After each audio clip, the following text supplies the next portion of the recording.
Musibah kebakaran satu unit rumah terjadi di Jalan Aibtu Awahab, Kelurahan Tuan Kentang, Kecamatan 15 Ulu, Palembang pada hari Kamis 28 Januari tahun 2021 sekitar pukul 10:30 waktu Indonesia Barat.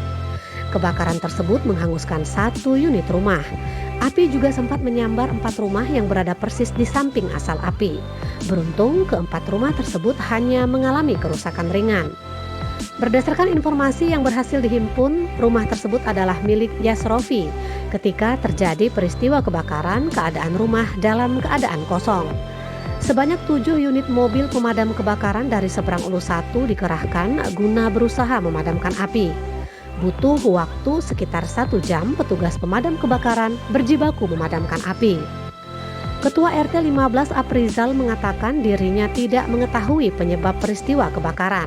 Saat dirinya datang, api sudah membesar. Sementara itu Kapolsek Seberang Ulu 1 Palembang Kompol Fahrizon mengatakan peristiwa kebakaran menghanguskan 1 unit rumah dan 4 bangunan mengalami rusak ringan. Untuk penyebab kebakaran hingga saat ini pihaknya masih melakukan penyelidikan. Pemilik rumah sudah diamankan guna dimintai keterangan. Laporan Tengku Rusli Gumai dari lokasi kejadian untuk Anda. Ini nanti akan kita dalami dulu sama dari pihak polisian. Oh, ini satu unit rumah ya Pak? Iya. Lima.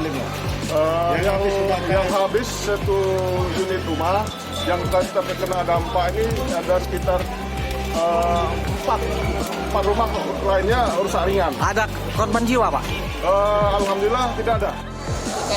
Kebakaran rumah. Berapa rumah ini?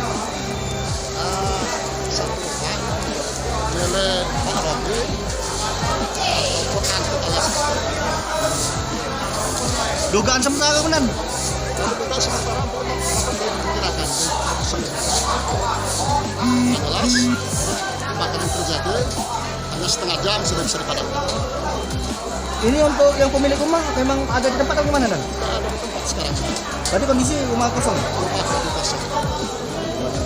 Untuk kerugian Komandan kita sih Sekerugian belum bisa ditentukan